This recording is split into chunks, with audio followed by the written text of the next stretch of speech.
Hello, everyone. This is Oliver Rief. I'm the Vice President of the Chamber of the Swiss Chamber, and I welcome you to this webinar, today's webinar. I hope everybody is keeping well and having a good start of the summer so far. It's been a while since we had a last webinar, so it's my great pleasure that we have a very good speaker today. Hopefully, it's Jeremy Sampson from Robert Walters. He will join us today to speak about a very relevant and interesting topic. And I want to share a little bit, for introduction, how we came across, how we developed this topic. So last year, I think it was, in summertime or so, it was the first time I came across this new term, the Great Resignation. And I was like, what's this term? What does it mean? What's happening here in the market during the pandemic? So I started to dig deeper a little bit and try to find out what does it mean, and then also having the context between us here living in Japan, working with Japanese in our companies, most of our co-workers being Japanese, understand a little bit what's also the dynamics here in the markets going on. And so far, in my case, I must say I haven't seen the Great Resignation. I mean, the turnover rate in our group here is pretty much the same. So I was a little bit curious, to understand also from professionals like Jeremy, to find out what's really happening here in Japan. Is it the same as outside? How do we can compare it? Also, what are the different generations thinking? And with this pandemic and the shift in the pandemic, what are the different values that our co-workers, our team members are evaluating the future employer? So I think it's a great topic that we want to develop and understand more. And I hope we get some great insights from Jeremy today. So we are going to have the next 20-30 minutes, his introduction and his presentation. And then afterwards, we are open the stage also for questions from your side. And hopefully we're going to have a good discussion together. So Jeremy, welcome very much to this webinar. Thank you very much for joining. The stage is yours, and I'm looking forward to interesting insights from you. Thank you. Thank you, Oliver, for the introduction. Thank you, Jim. Thank you to the Swiss Chamber of Commerce in Japan for inviting me to speak today. And of course, thank you to all the attendees for turning up and tuning in. So I'm aware that many of us are suffering, I guess, webinar fatigue over the last couple of years of the pandemic. So it's great to have a great turnout here today. All right, so as Oliver mentioned, and as you've seen in the mail outs for today, we're talking about standing out in the post-pandemic talent marketplace. A lot has shifted over the last couple of years around the talent market. And as Oliver mentioned as well, the Great Resignation is something that's been attracting a lot of attention around the world. Less so in Japan, but still a topic that's on people's minds quite a lot. So for today's agenda, basically I wanted to cover three main topics. Firstly, it's just around the changing priorities and expectations among professionals in Japan. We've run a number of surveys over the last couple of years to share a little bit of insights around the responses from professionals in Japan and how their priorities and expectations around work have shifted in the last couple of years. Secondly, I just wanted to add a little bit more context around the Japan talent shortage. I think we hear about it, we talk about it all the time, but sharing a little bit of data and insights into the background behind that and the implications around that and sort of what the workforce will look like in the years ahead. And then, of course, the topic of today. So how can companies stand out? How can you as an employer stand out in the post-pandemic marketplace to hopefully attract and retain more talent? So that's what we'll be covering today.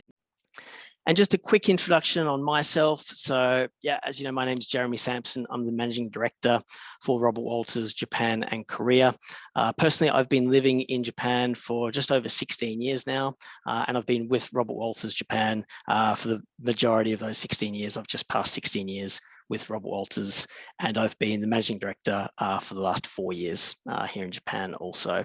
So that's me originally coming from Australia as well. And for those that aren't very familiar with Rob Walters, just to share a little bit about our organisation.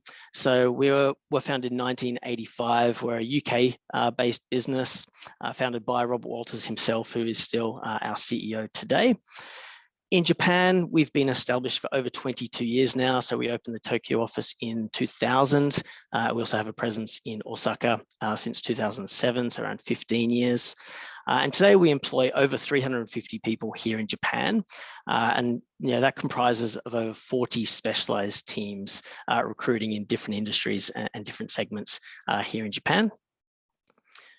In terms of our client base, we work with both Japanese companies and gaishikei or foreign firms in Japan, probably 80% foreign firms, 20% Japanese firms.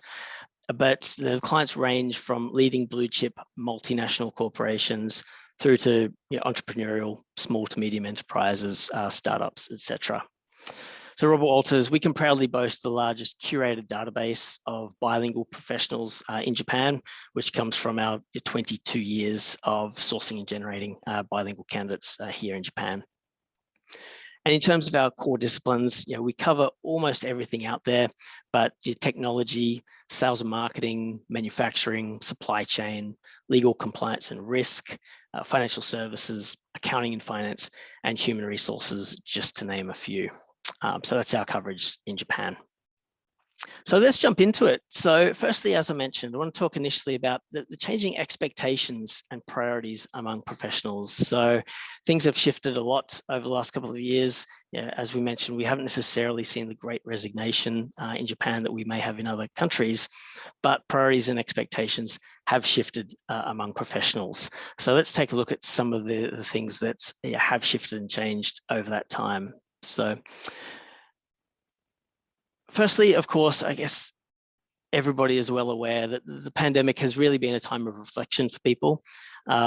It's disrupted every aspect of our lives, especially work. And so it's really caused us to reevaluate and reassess what we want in life and our career, especially around that. So, there's been huge shifts in work. So transitioning to remote work from home. And of course, this has really resulted in greater flexibility, more work style flexibility for employees for the most part. And with that, of course, there's been a huge shift and a focus on greater work-life balance and more fulfilling work. So I'll delve into this a little bit more later as well. But work from home, I think people have really started to realize and appreciate what it's like to not have the commute or get a little bit more time in your life as well as just work. And also, the Great Resignation, we're also seeing not just Great Resignation, but the Great Reshuffle, where people are shuffling from different industries, different jobs, different companies, etc. So these are some of the changing priorities that we're seeing. And so just to break that down into a little bit more detail. So we recently surveyed around 1,000 employees or 1,000 professionals here in Japan around their motivations, around their current employment situation, and what would really motivate them to change jobs. Interestingly, you can see on the left side, we asked when professionals are looking to next change jobs. And this was quite surprising. So over 60% or 60% of professionals indicated that they were considering to change jobs within the next 12 months. Then we've got 15% who are considering changing in the next 1 to 2 years. And then 25% who are not planning to change jobs at all. So I don't have the data on me right now from pre-pandemic, but I can definitely say that this is far greater than pre-pandemic. I think a lot more people are considering to change jobs than ever before. But then on the right side, when we look at why are people looking to change jobs. So the main reasons there, at 50% of people were looking to change jobs to progress their career, career progression, which I think can be expected, to increase salary, 43%, time for a change or to try something new. And this is something I think we can probably attribute to the pandemic and change values there at 34%. Poor company culture, at 30%, and often this poor company culture is exacerbated further and how companies have reacted and responded through the pandemic. I want to reskill at 24%, more flexibility at 17%, and I think that's definitely something that's continuing to increase in the post-pandemic world. poor leadership, or to reduce my workload as well. So they're some of the key factors that having people consider changing jobs from their current job. So these are the motivations that were indicated or highlighted from the survey about what professionals value most in an employer. So this is their current employer, or also a future employer, or their prospective employer as well. So, and we have seen some shift in this. So 41%, actually the top result here was challenging and interesting work. And I think as a result of the pandemic, people really do put much greater emphasis on how fulfilling, how challenging, and how interesting the job they're actually doing really is. Another thing that we've really seen become more prevalent in the last couple of years is inspiring colleagues and culture. And I think, again, with work from home, people have really started to reflect more upon who their colleagues are, what's the team like, what's their culture in their organization. And now, this is the number 2 factor that people are looking for in an employer, is inspiring colleagues and a culture. Next, 30% flexible working. Again, that's a given these days as well. And it's interesting, flexible working has gone from something that was, of course, a benefit pre-pandemic to now essentially an expectation that most people expect from most employers. Of course, that's not possible in all industries, but in general, across the market, it is more of an expectation today. Convenient commute is also up there now. Of course, working from home has impacted that, and now people reflect a lot more on what their commute is and how much time they're spending every day to and from the office.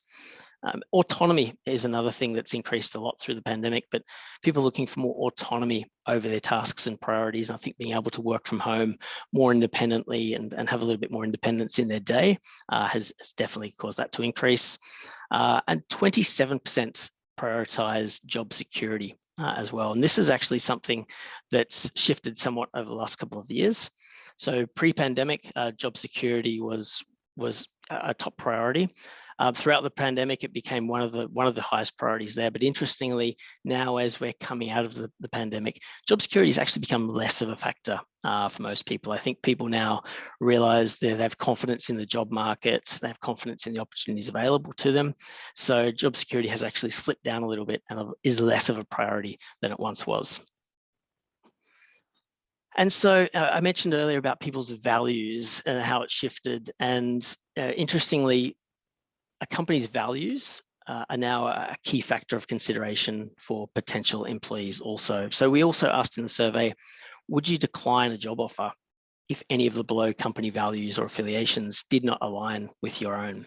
And interestingly, the top 2 results there that employees are seeking affiliation with the values is mental health awareness and workers' rights. So it's really important that companies do prioritise awareness around mental health and the rights of the employees. Other values which were of importance to potential employees are also diversity, inclusion and equality, racial, cultural or religious matters, social issues, and environmental or climate control there as well. So again, just in summary there, people are really caring more about the values of the business when they consider joining a new company or when they consider staying in their own company. It's not just about salary, working conditions. The values of the employer are more important than ever before. So that just summarizes a little bit about how the values, motivations have changed among employees over the last couple of years. But now I just want to spend a little bit of time highlighting around the talent market right now. And I think everybody's well aware of the acute talent shortage that we face here in Japan. But I'll try and share a little bit of context around what that looks like and where that comes from. So this is data that many of you may have seen before. This is government data produced by the Ministry of Health, Labour and Welfare, and it's the job to job seeker ratio. And ultimately what this indicates is the number of job seekers, the number of jobs in the market for every job seeker in the market. So you can see here it hit a record high in Japan prior to the pandemic in 2019 of 1.64. So what that means is there's 1.64 jobs available for every job seeker in the market. So essentially there's more jobs than there are people to fill those jobs. It's also worth highlighting that this number indicates all industries, all functions, regardless of technical capability, English level, or anything like that. So when we look at the bilingual job market or more highly skilled professionals, then that is increased drastically. But it's also worth highlighting here as well that you can see it drop throughout the pandemic. The job to job seeker ratio dropped to just above 1, but never at any point through the pandemic did it drop to less jobs than there are job seekers. And since we've been coming out of the pandemic since 2021, the economy's been recovering. It's now sitting about 1.23 jobs for every job seeker. So again, the key point there is there's just more jobs, there's more vacancies in the market than there are people in Japan or people looking for jobs to fill those vacancies. Then when we look at the highly skilled areas or specialist skill sets or roles, that number is multiplied drastically. And again, this isn't taking into account English level, which is often a requirement for foreign companies in Japan, but general specialist or technical roles, the job to job seeker ratio is about 1.91. For the medical and healthcare industry, technical specialists within that industry is 3.11. Of course, the acute demand and shortage in IT and engineering there is 3.2 jobs for every job seeker in technology and IT. And then service industries as well as at 2.77, another acute shortage there. So just indicates that, different industries, different segments, different functions have far greater than the national average there, of course. So this is to provide a little bit of context around the shrinking population. We hear about the shrinking population in Japan all the time, but often we don't really grasp exactly how much it's going to be shrinking. And again, this is government data here, which indicates based on a high birth rate, average birth rate, and low birth rate, what the Japan population is likely to look like by 2065. So in 2015, the Japan population was around about 127 million. I think it sits somewhere around that today. But it's estimated, regardless of the birth rate, on a high estimate or a low estimate, to be under 100 million people by 2065. So that's 27 million less people in the country projected over the next 20 years or so. Right. And of course, by 2040, that'll drop by about 14 million as well. And then so by 2065, the population is actually expected to be about a third to a quarter of what it was in 2020. So how does that translate into the actual labour markets and the workforce?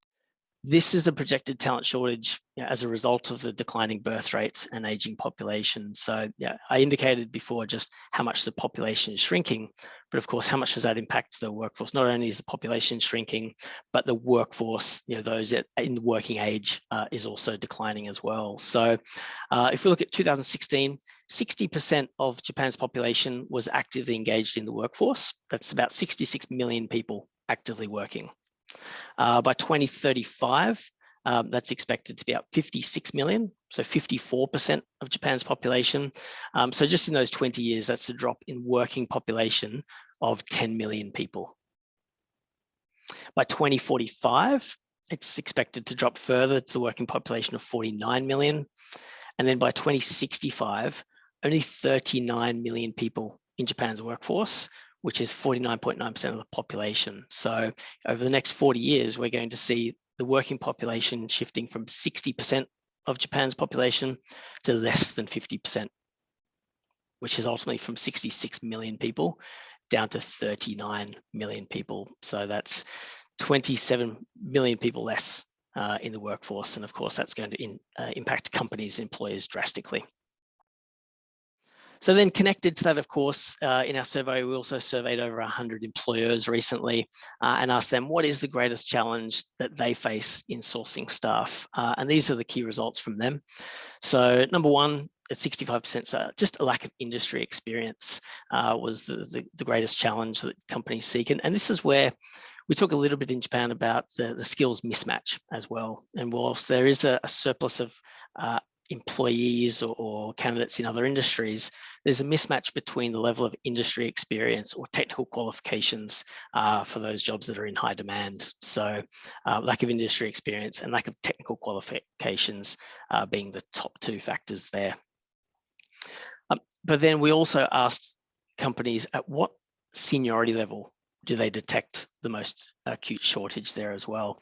And interestingly, when you look at the red and the pink here, so 82% the shortage is actually attributed to manager and senior or team leader positions. So there's not as much as an acute shortage when you look at director, C-level, or sort of entry-level positions, but it's in the mid-management level of organizations where companies are really feeling that gap the greatest. And of course, that is the meat of a company in most cases, is the middle management layer. So that's where companies are feeling it the most. So another point related to this is companies are finding it more and more difficult to hire a new talent. So I think many default to, well, let's see what we can do to try and retain or keep our people more. And often it gets to the point where it's a little bit too late, where somebody's found a new job and handed in their resignation, at which point a company then decides to make a counteroffer or a buyback. And this is definitely something we've witnessed more throughout the pandemic or coming out of the pandemic, is an increase in the rise of counteroffers or companies doing more to get their employees to stay. So we also asked employees, would you consider a counteroffer from your existing employer after accepting a new offer? 53% said yes, they would consider. That's not to say they would accept it, but they would consider. But interestingly, 47% said they would decline or not consider a counteroffer from their current company. But as you can see on the right there, the top 3 reasons they would consider one would be for more money, increased salary, increased flexibility, or for a promotion. And just a couple of summary points on that as well. So, with fierce competition, companies are no longer necessarily competing against their direct competitors or within the same industry. In many cases, yes, they are. And the competition is very acute still there. But we're seeing a lot more transition or reshuffling, as I referred to earlier, of people changing industries, changing functions as well. So companies are not necessarily just directly competing against their own direct competitors for talent. Of course, with increased remote work, employers and professionals, there's less geographical limitations. So of course, we are seeing a rise in more remote work locations and companies being more open to people taking on a position from anywhere in Japan, depending on the function, of course. But also traditional perks such as salaries and benefits, as well as the big names. They're no longer just enough, as I referred to earlier. The values, working conditions, working arrangements, other factors are equally, if not more important than what we always considered to be the top perks, being salary, bonuses, and just the brand name as well. And so again, what professionals really want in addition to that is meaningful work, flexibility, inclusive work culture, and career progression there. And so now the big question. So how can companies stand out in the post-pandemic era? So it's no secret, it's tough to secure talent, and it's going to get more difficult to secure talent, but also retain talent. So we're definitely seeing an increase in the number of people moving from big name companies, as I mentioned before, to smaller, less known organizations with more interesting work and growth opportunities, such as like startups. So in fact, actually from our poll, 50% of professionals indicated that they would prefer working in a startup over an established company. And so when we asked, what were the characteristics that made up startups attractive, the top answers given were actually innovation, flexibility, and career growth opportunities. So, and also just according to a Deloitte millennial study, so 66% of millennials say innovation is a critical requirement when choosing the employer too. So, given their attractiveness and their growing appeal as an employer, I wanted to take a little bit more of a closer look at the characteristics of startups and how more established companies can incorporate some of these into recruiting the best talent. And we recently also produced a white paper on this in our business, and you'll be able to access that on the website. But what makes startups more attractive and how you might be able to, I guess, mirror some of that as well. All right, so firstly, innovation. So while startups are mostly associated with innovation, sometimes the larger, more established companies can also incorporate strategies to foster a more innovative environment for employees. So I think part of fostering experiment is part of experimentation. Innovation also involves constantly challenging the status quo by considering ideas that are a bit different. So rather than dismissing ideas because they don't align with how things are usually done, make room for different or even slightly radical ideas. These experiments or ideas don't need to be huge. But a more sustainable approach would be to allow small bets, small ideas to see what works and what doesn't. I think there's always been a tendency to stick with the status quo and not encourage those new ideas and experiments to happen. Additionally, embed continuous learning into the organization. So, according to Deloitte, actually firms that adopt continuous learning are actually 92% more likely to innovate. So the most effective step towards the goal of creating a continuous learning culture is to identify, what's your organization's skill gaps? Where do you need to develop and grow your organization and your employees the most? And so once that's been completed, leaders really need to demonstrate their own continuous learning journey to inspire and motivate their employees to do so as well. And of course, offering different sorts of training, whether it's traditional training, e-learning, mobile learning, etc. So it really gives employees the flexibility to choose a method that best works for them. And finally, I think really providing more opportunities to connect within the business there too. So I think it's important, like a startup, to create the opportunity for different teams and departments to engage and work together. Whether it's socially, whether it's on projects, but that connectivity really does create ideas, creates more innovation, and people feel a greater impact when working with a broader range of people and functions. And so many professionals also move to startups to avoid routine tasks, the bureaucracy, the slow career progression. And startups don't necessarily always offer high salary up front, but they do offer a differentiated and challenging work environment.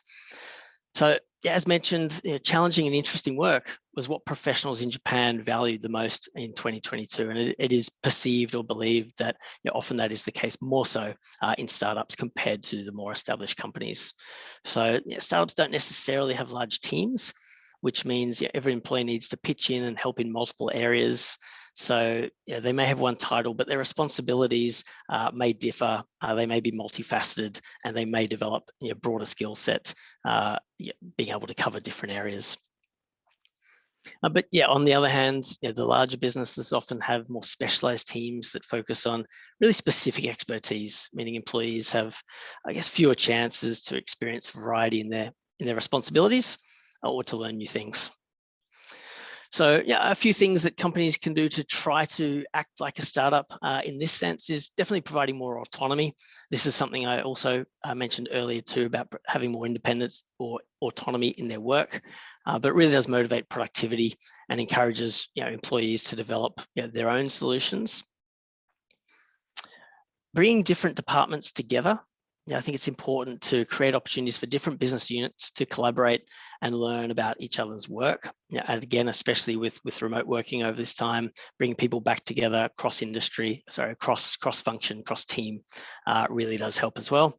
And then conducting employee reviews that focus more on growth. Often there's a tendency to conduct employee reviews on previous performance in the past, but focusing more on the growth and how people can gain more skills, address weaknesses, and more of a growth approach to that. And finally, just around startups, I think most people would agree too that the perception of startups and the attractiveness there is really around just the culture. So when we think of typically what a startup culture is, we picture an environment that creates a lot of problem solving, open communication, flat hierarchy, and I think largely it's aimed at sort of breaking down the barriers and hurdles to growth that many of the more established companies have in place.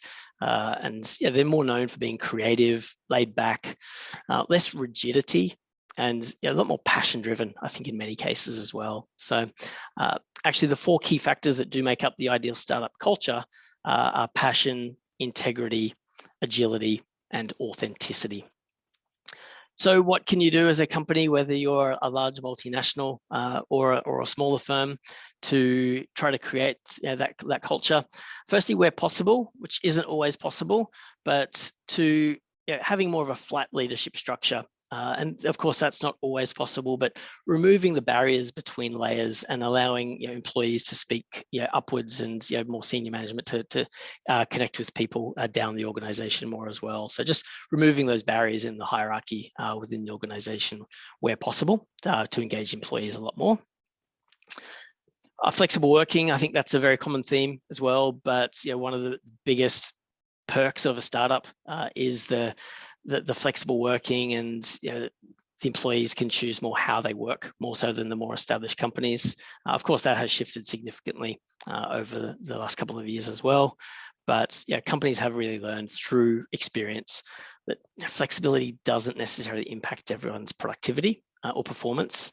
And it's definitely a strategy that if the larger companies aren't providing more flexibility now, they can definitely adopt where possible. Of course, not every job and function can work from home. And finally, really just providing a fun but productive workplace as well. So, some really find that having an open office environment improves communication and interpersonal relationships among employees.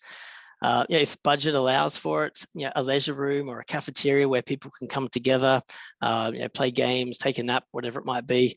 We've just finished our office renovation here in our Shibuya office, and we have gaming consoles and table tennis tables like that for our employees, just to bring them together a little bit more, have a little bit more fun and engagement with one another. But ultimately, the main goal here is to provide an environment where people can enjoy what they're doing and have a place where they can de-stress and exercise some of their passion as well. We also, just to talk a little bit about how can companies not only attract and get interest in their company from applicants in the market, but once you have that interest from applicants in the market, how can you do more to secure them? So a few key points here just around attracting applicants. So it's really important to identify your company's values and strengths and be able to communicate and articulate that very carefully to the market, whether it's through LinkedIn, whether it's through marketing, through whatever recruitment drives or channels that you may have. Really important to know how you stand out. How does your business differ from those that you might be competing for talent about, and be aligned on that within the organization, have a consistent approach to that, but really take time to sit back, take stock, and reflect on what are your company's values and strengths, and how can you communicate that to prospective employees. Having a clear vision and mission. What does your company stand for? What is the long-term vision? What is the mission? And this is something that, of course, employees want to be a part of something. And so what is it that they're a part of with your organization? And then also really establishing and promoting your EVP or employee value proposition. And this is something that surprisingly a lot of companies don't do, but there's a huge opportunity there for. And you could and should almost put as much effort into marketing to potential employees as you do marketing your products to customers as well. So really, how do you stand out as an employer? What is the value that you can provide to potential employees? What is it that would make an employee want to join your company? And then how to win over candidates, of course, as well. You've got them interested in your company to begin with, but then throughout the process, you'll be competing with other firms there as well. I think it's a really good opportunity to provide the chance for prospective employees to experience the work culture. They might not necessarily be able to come in and spend a day in the office, but give them the opportunity to experience what the culture, the office environment, the work environment is really like. Keep them engaged throughout the process. It's really important to understand that if you're meeting or interviewing with candidates, with prospective employees, they're going to be meeting with multiple other companies. They'll be looking at their options. So you've got to keep them engaged throughout the process, through a recruiter like us, of course, but keep them interested and engaged throughout that process. and add a human touch as much as possible.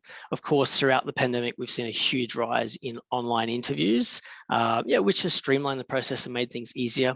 But on the flip side, it's also taken away the human touch from the process. And again, these prospective employees, they're caring greatly about the culture and having inspiring colleagues. And so it's important to have that human touch, allow them to meet people through the process, and don't do it purely digitally and online, not just through the process, but also onboarding. So the minute that they've signed and accepted to work for your business, treat them as one of your employees, get them involved, and get them feeling like a part of the business from the very beginning. And then just finally, in summary, so just streamlining the hiring process. It is a race to the top talent these days. So it's one thing attracting them, standing out as a business, but once you've gotten to that point, you've got to move quickly and secure these applicants. Have a standardized evaluation process in place where applicable, of course. Utilize online interviews, I said earlier as well, wherever possible, but of course, don't dehumanize the process and make sure there's still a very close personal touch within that process. Minimize interview rounds as much as you possibly can. There's often multiple people to interview. That's completely understandable, but sometimes doing pair interviews or minimizing the amount of different meeting arrangements that an applicant has to make. And of course, it should go without saying, but if you find the right person, act quickly, make an offer, and strike as quickly as you can on that, because good talent disappears very, very quickly. And as mentioned, keep in touch with the candidate throughout the onboarding, invite them into the office, get them to meet the team, have lunches, drinks, whatever it might be, but make them really feel a part of the organization before they actually even onboard and join the business. And that summarizes everything there, I think, folks. So as I said, a little bit of summary into how we've seen priorities shift, the overall talent landscape and the shortage we're experiencing now and can expect to experience down the track. And of course, just some suggestions and thoughts there on how to stand out a little bit more in the marketplace. So happy to take any questions there. Jeremy, thank you so much for this insight. It's very interesting. I'll try to break the ice with the one question that's really burning at the moment, and like at least for me, I'm thinking about it a lot. What's the next level for work from home rules that we should apply here? In my company, I have now always had either a full-time office or at the office, or they have, if they're salespersons, of course, they will be working from home, and also have shifted to call center to work from home. So now I'm a little bit, I'm questioning what I should be doing now as a next level. So for example, 3+2, 4+1. How do you see, what's the trend in the market in Japan or also internationally? Where is it going? What's also the expectation from the employers in Japan?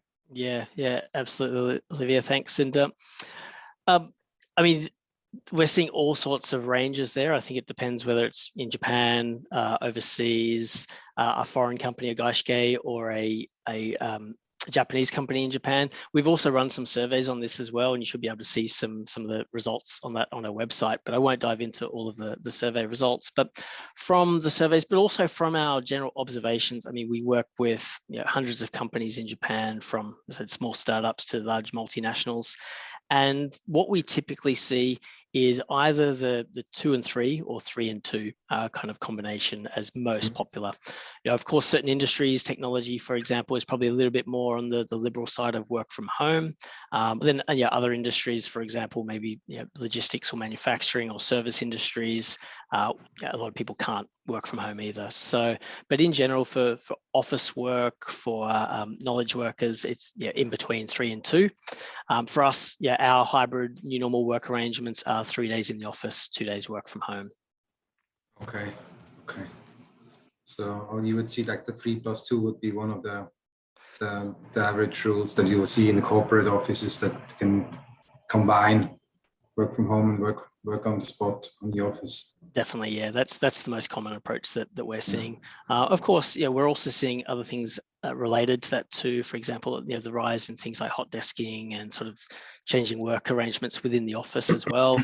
I'm probably not here to speak around the future of work from the office environment, but I think a lot of companies are undergoing office renovations. They're downsizing their office space because of hybrid work and the need for less need for as large a real estate footprint as well, because to facilitate for that work from home. But in summary, again, probably most commonly what we see is 3 days in the office, 2 days out. Okay, thank you. And sorry, just to add one more point on that too, Oliver, sorry, is as I mentioned earlier, it is becoming just a basic expectation for employees as well. Of course, I completely understand and respect certain industries can't always offer remote work or work from home, but for those that can, it's one of the, if not the first question that we receive from a job seeker when we talk to them about an opportunity. Typically, the very first question is, what's the company's work arrangements, or what are their work from home arrangements? Thanks. While I read the questions, maybe Matthias, you want to go and help me and come with the next question? Yes, thank you very much. Thank you, Oli. Jeremy, good to see you again, and thank you very much for the insights. Really interesting. I have a question. How do you see the Japanese government realizing the shortage, like myself in the service industry? The domestic potential talents will not be sufficient to cover all those vacancies. Do you see a change? Obviously, the language is the big challenge here, but how do you see they taking initiative and actions to kind of bringing foreign laborers in, or do you see any change or any awareness there from the government point of view? Yeah, absolutely. Thanks, Matthias. And good to see you again. We could probably do another whole webinar on this topic as well sometime, but it is definitely a big topic at the moment. And I think the government is acutely aware of the shortage, but I think they're probably just a little bit behind when it comes to thinking through and actually executing on solutions for that.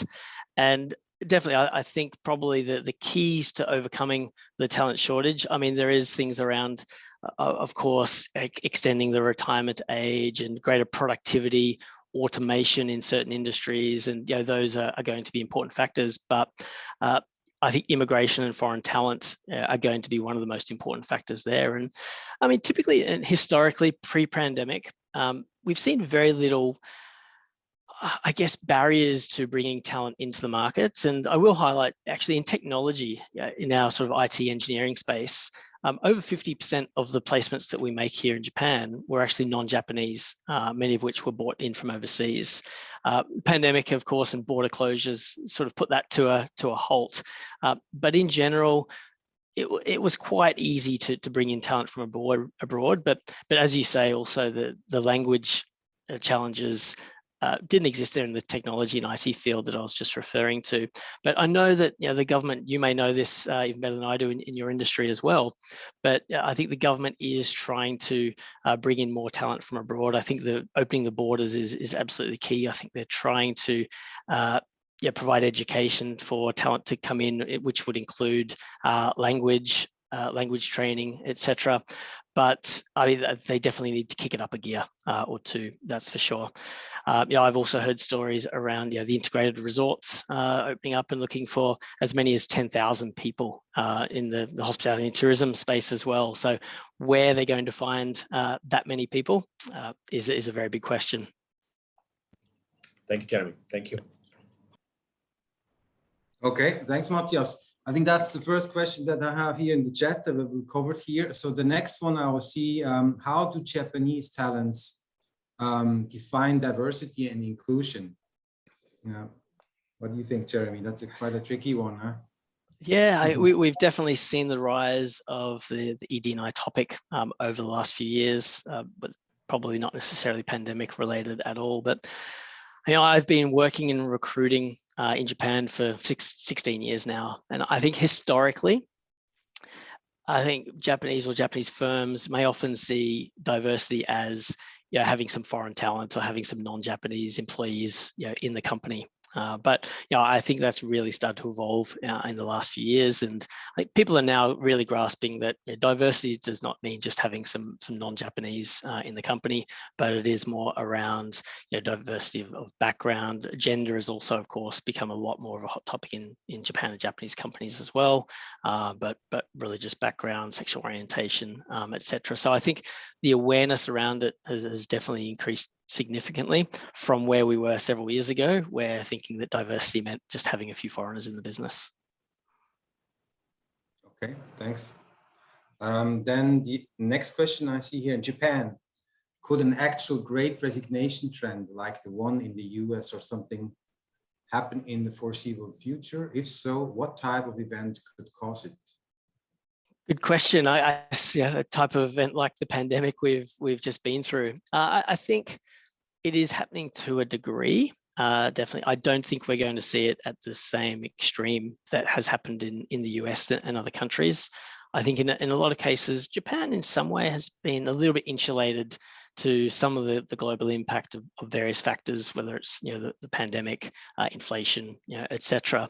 Japan has always got some slight layer of insulation there, so we often don't experience these things to the same extreme as what other countries may do. But as I highlighted earlier in the presentation as well, so 60% of respondents to that survey did indicate that they were considering or open to changing jobs in the next 12 months. And that's greater than we've ever seen previously as well. So people are thinking about it more. People are really questioning their place in life, their motivations, their job, what value they're getting in their career.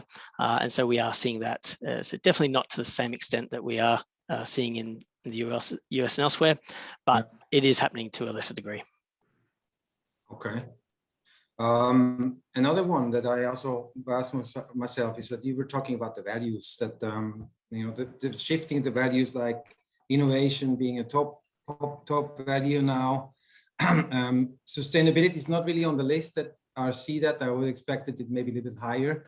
But my question is, do you have more better understanding also between the generations, like X, Y, Z, millenniums that you mentioned also? Is that really changing, evolving also, or do you see it's quite stable within the generations, those values that being now considered?